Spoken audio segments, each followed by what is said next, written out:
সূর্য তার মাকে video call দিয়ে বলে, মা আমি আর বাড়ি ফিরবো না। যতদিন না সোনার বাবা মাকে খুঁজে পাচ্ছি ততদিনে আমি আর বাড়ি ফিরবো না। তোমরা প্লিজ এই কথাটা বাড়ির বাইরে কাউকে বলো না এবং পুলিশকে বলেও জানিও না, তাতে কোনো লাভ হবে না। এইসব শুনে কান্নায় ভেঙে পড়লো দীপা এবং বলল, এইসব আমারই জন্য হচ্ছে, আমি অভিশপ্ত। হ্যাঁ বন্ধুরা, আগামী পর্বতে আমরা এটাই দেখতে পাবো। সো দেরি না করে চ্যানেলটাকে সাবস্ক্রাইব করে ভিডিওতে লাইক দিয়ে শুরু করা যাক।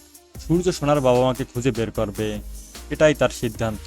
দিকে দীপা রান্নাঘরে রান্না করছিল, সেই মুহূর্তে উর্মি সেখানে গেল, বলল, দিদি সত্যিই তোর রান্নার কোনো জবাব নেই। আচ্ছা এইসব কি দাদার জন্য রান্না হচ্ছে? তাই তো বলি, তুই দাদাইকে এখনো কত ভালোবাসিস। দিদি মুখে না বললেও বুঝতে পারি, মুখ হলো মনের আয়না, তোর ভালোবাসা যে মুখে দেখা যায়।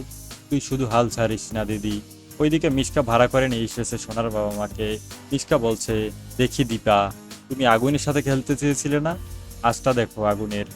এই আগুন তোমার সবকিছু জ্বলে পুড়ে ছাই খাই করে দিবে। এদিকে আবার মিশকা যখন সোনার ভাড়া করা বাবা মাকে টাকা দিচ্ছিল, সেই সমস্ত কিছু দেখে নিল রূপার মামা। রূপম মামা দেখে ভাবলো, খুব চেনা চেনা লাগছে তো এই দুজনকে। হ্যাঁ, এরাই তো একবার আমাদের গ্রামে নাটক গেছিল, সেখানে গিয়েছিল। হ্যাঁ বন্ধুরা, মিশকা দুজন নাটকের অভিনেত্রীকে ভাড়া করে নিয়ে এসেছে। ওইদিকে হসপিটালে সূর্য নিজের কাজ নিয়ে ব্যস্ত। ওইখানে মিশকা তাকে গিয়ে বলল, সূর্য আমাকে একটু জল দে, আমি খুঁজে বের করেছি। সূর্য, আমি খুঁজে বের করেছি সোনার বাবা মাকে, আমি খুঁজে বের করেছি।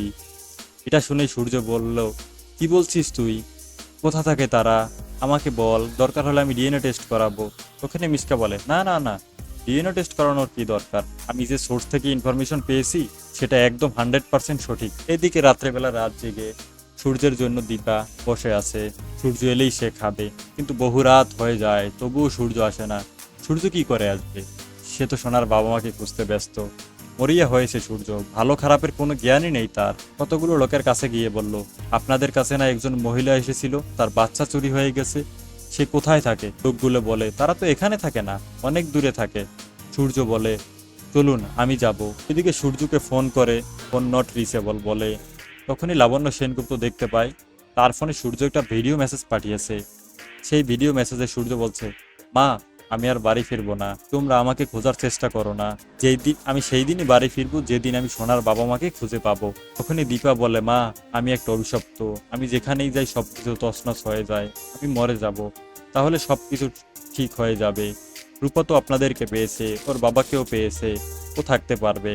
হ্যাঁ বন্ধুরা, এখন কিন্তু অনুরাগের ছোঁয়ার খুব একটা টান টান উত্তেজনামূলক এপিসোড চলছে। তো আপনাদের কেমন লাগলো অবশ্যই কমেন্ট করে জানাবেন।